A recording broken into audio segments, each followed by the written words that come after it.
What are you doing, little bear? Absolutely nothing. I'm doing nothing. I'm just sitting. You go, wow, that seems so boring. Just sitting. It's not really. Have you ever driven around and noticed people? I mean, maybe it was a thing of the past. My wife and I have driven all over the 50 states with Mantle Ministries, and it's not unusual to see people sitting on the front porch, like when we're looking for our host home and we're driving in neighborhoods. And the oddest thing, like I'm in my 30s, see, and I'm looking at these people, and I'm thinking to myself, they're just old people. I mean, when you're 30, anybody over 50 looks old. I mean, like 50 up. And they're just sitting. They're not even talking to each other. They're just sitting on the front porch or on the front steps. And they're just looking straight out into the yard. It's the strangest thing. I used to tell my wife, honey, I hope when I get that old, I don't just sit around and do nothing. And guess what? When I reached into my 50s, I didn't sit around. No way. I'm the ever-ready, energizing rabbit. Go, go, go, go. Marilyn said, honey, you should have called yourself Little Beaver because you're always as busy as a beaver. I gotta admit, I am busy. I've been so busy that I don't have time for anything. People say, can you come over and help me? No, I'm too busy. Get somebody else. Or how about, what have you been doing lately? You know, they ask the wife. Oh man, I feel like a Uber driver. I drive my kids to and fro, gymnastics, ballet, piano lessons, school, you name it. I'm busy.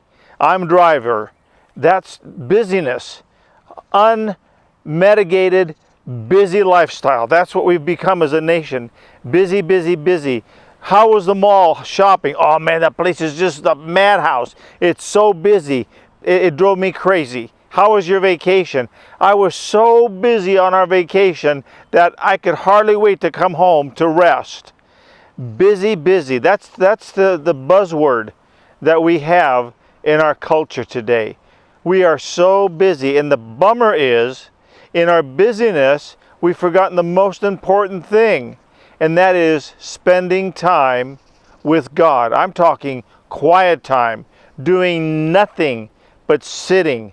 As I've gotten older, I've really realized that I've been so busy about the Master's work that I forgot to spend time with Him.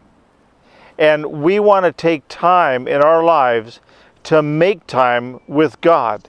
And sometimes it's doing nothing. Sometimes it's just, listen, sometimes it's not even reading the scripture. It's just putting the Bible down and being still before the Lord.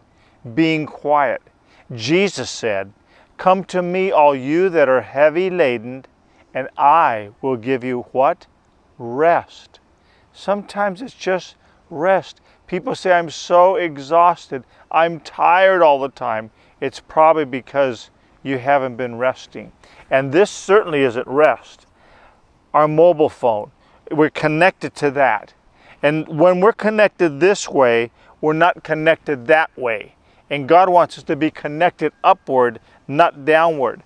I went to Magic Mountain.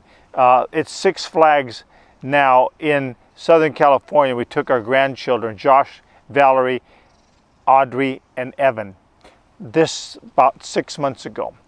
And I took pictures of people looking down. They weren't even looking at their children or their grandchildren or at the rides and people having fun.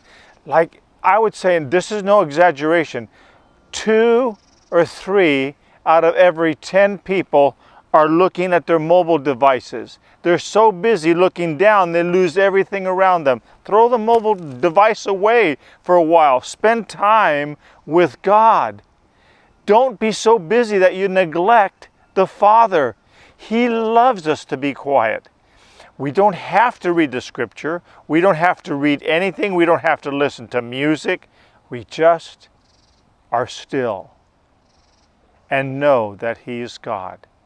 And if you listen carefully, sometimes in that stillness, taking time with God, He'll speak in that wee small voice to your inner spirit, and He'll tell you wonderful things. Things like it says in Jeremiah, that I have prepared for you. Plans and a future and a hope. But we're so busy sometimes that we don't really take time to listen to what God may be telling us.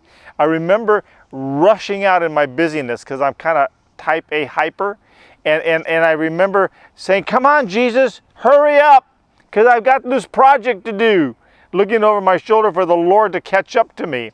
And the Lord is so amazing. He kind of lets you run out there. And then when you crash and burn, He goes, I wonder if you learned the lesson.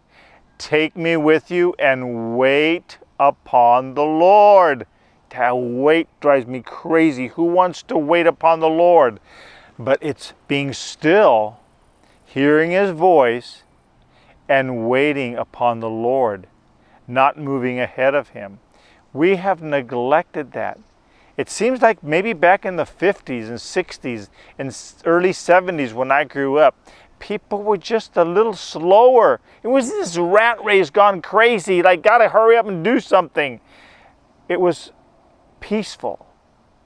And I challenge us to continually find a place where you can be still with God. Either get up a little earlier, go to bed a little later, go for a walk. It doesn't necessarily have to be in a hammock. I bought this. It's actually my Father's Day present to me. My wife said, go ahead and get it. I'll bless you by you getting that hammock. It was so I could find a place to just be still with God, just to sit, maybe walk and spend time walking like Enoch did in the Old Testament. And that's, in a sense, being still. You can be moving. The key is being focused in our stillness with God. And that's what God is looking for. Find a place and be that kind of a person. It's a challenge both to you and to me. I leave you with this word to pause and ponder.